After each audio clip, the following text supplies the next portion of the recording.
a des petits exercices qui peuvent vous permettre de réguler et de gérer un petit peu ces montées de panique, ces montées de stress, en prenant un petit peu du temps pour soi, juste avant les épreuves. Globalement pour tout le monde, en fonction du degré de panique que chacun a, il faut trouver une réponse adaptée. Il y a une chose qui est vraiment salutaire pour tout le monde, c'est la respiration, ce qu'on appelle la respiration contrôlée. Si vous sentez que vous êtes en pleine panique, ok, je vais prendre une profonde inspiration par le nez en gonflant le ventre et la poitrine et je vais me remplir de calme. Et il faut visualiser, se dire je me remplis de calme, je ferme les yeux, je me remplis de calme.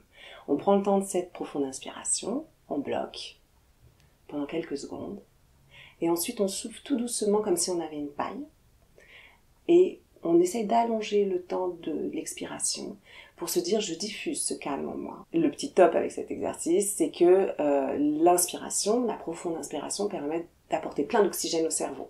Or, en période de révision, eh bien votre cerveau et vos neurones ont faim d'oxygène. Pour les tremblements, parce que c'est vrai qu'au moment des oraux, on se dit qu'est-ce que mes mains vont faire, où vont-elles se nicher, est-ce qu'elles vont trembler. Alors il y a un exercice qui s'appelle l'exercice des éventails, qui justement traite vraiment, est très localisé et s'intéresse aux bras et aux doigts et aux mains. Et l'idée c'est d'évacuer toutes ces appréhensions. Souvent moi je donne comme image, imaginez que vous avez des post-it au bout des doigts et que sur chaque post-it, il y a écrit une source de vos peurs, de vos appréhensions, enfin quelque chose qui vous freine par rapport à la réussite de l'examen. Et donc au moment où vous allez secouer vos mains, parce qu'il s'agit bien de secouer ses mains, au moment où ces petits post-it s'envolent et ils s'éloignent de vous. Une fois qu'on a fait cet exercice-là, on a fait circuler l'énergie et les mains sont beaucoup plus détendues.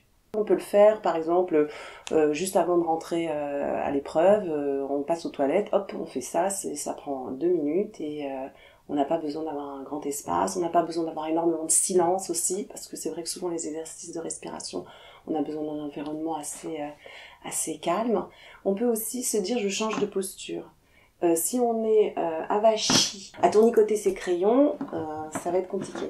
Par contre, si on se dit, ok, le sujet est là, je suis bien positionnée sur ma chaise, mes pieds sont bien parallèles, à plat dans le sol, je me tiens droit avec les épaules bien abaissées, je suis dans une posture d'assurance.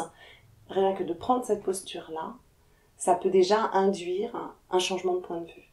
On va essayer d'avoir suffisamment de sommeil. Ça c'est vraiment très important parce que pendant le sommeil, tout le corps et le cerveau reprennent de leur potentiel.